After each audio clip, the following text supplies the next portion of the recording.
एक गांव में एक मूर्तिकार रहा करता था। वह काफी खूबसूरत मूर्तियां बनाता था और इस काम से वह अच्छा कमा लेता था। उसे एक बेटा हुआ था। उस बेटे ने बचपन से ही मूर्तियां बनाना शुरू कर दी थी। बेटा भी बहुत अच्छी मूर्तियां बनाया करता था और बाप हमेशा अपने बेटे की कामयाबी पर खुश होता था, लेकिन हर बार बेटे की मूर्ति में कोई न कोई कमी निकाल दिया करता था।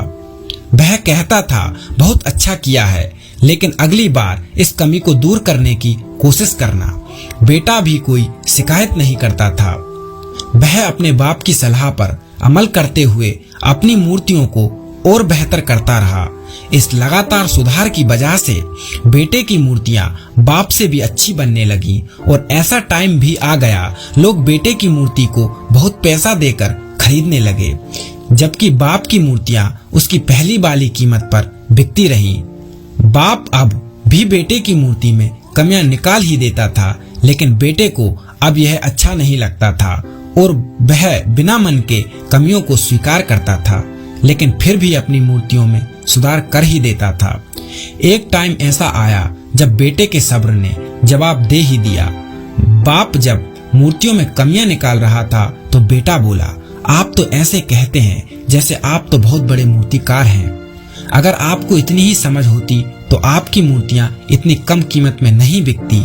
मुझे नहीं लगता कि आपकी सलाह लेने की मुझे जरूरत है। मेरी मूर्तियां परफेक्ट हैं।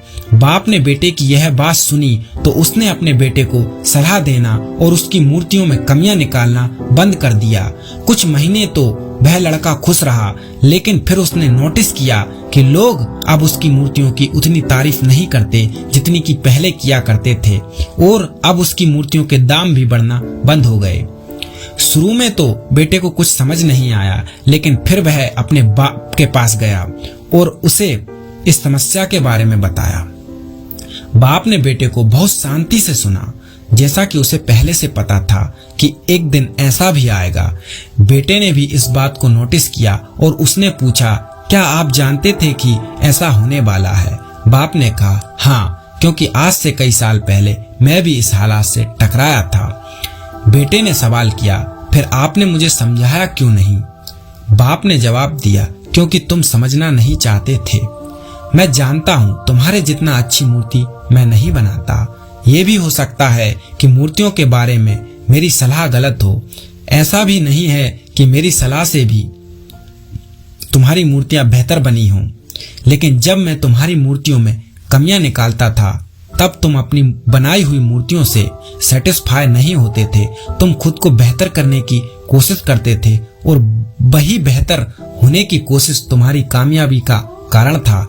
लेकिन जिस दिन तुमने अपने काम से संतुष्ट हो गए और तुमने ये मान लिया कि इसमें और बेहतर होने की अब कोई गुंजाइश नहीं है, तुम्हारी ग्रोथ रुक गई। लोग हमेशा तुमसे बेहतर की उम्मीद करते हैं और यही कारण है कि तुम्हारी मूर्तियों के लिए अब तुम्हारी तारीफ नहीं होती, ना ही उनके लिए तुम्हें ज्यादा पैसे मिलते हैं। बेटा थोड़ी देर चुप रहा, फिर उसने सवाल किया, तो मुझे अब क्या करना चाहिए? बाप ने कहा, अनसेटिस्फाई होना सीख लो। मान लो कि तुम में हमेशा बेहतर होने की गुंजाइश अभी बाकी है। यही एक बात तुम्हें हमेशा बेहतर होने के लिए इंस्पायर करती रहेगी, तुम्हें हमेशा बेहतर बनाते रहेगी। दोस्तों, हमें इस कहानी से पहली सीख यह मिलती है कि हमारे माँ बाप हमें हमेशा आगे बढ़ाना चाहते हैं, हमें अपने कार्य में मास्टरी दिलाना चाहते हैं, हमें बेहतर इंसान बनाना चाहते हैं। दूसरी सीख यह मिलती है कि हमें अपने काम को थोड़ा अच्छा बनाकर खुश होकर नहीं बैठना चाहिए, नहीं तो हमारी आगे बढ़ने की ग्रोथ रुक जाएगी, बल्कि अगले काम को पिछले काम से बेहतर बनाने की कोशिश करते रहना चाहिए। दोस्तों, अगर कहानी पसंद आई हो तो लाइक करें, कमेंट करें, अपने दोस्तों में शेयर करें, साथ ही चैनल को सब्सक्राइब करना ना भूलें। मैं मिलूंगा आपसे अगले वीडियो में, तब तक के लिए मुस्कुराते रहिए। धन्यवाद।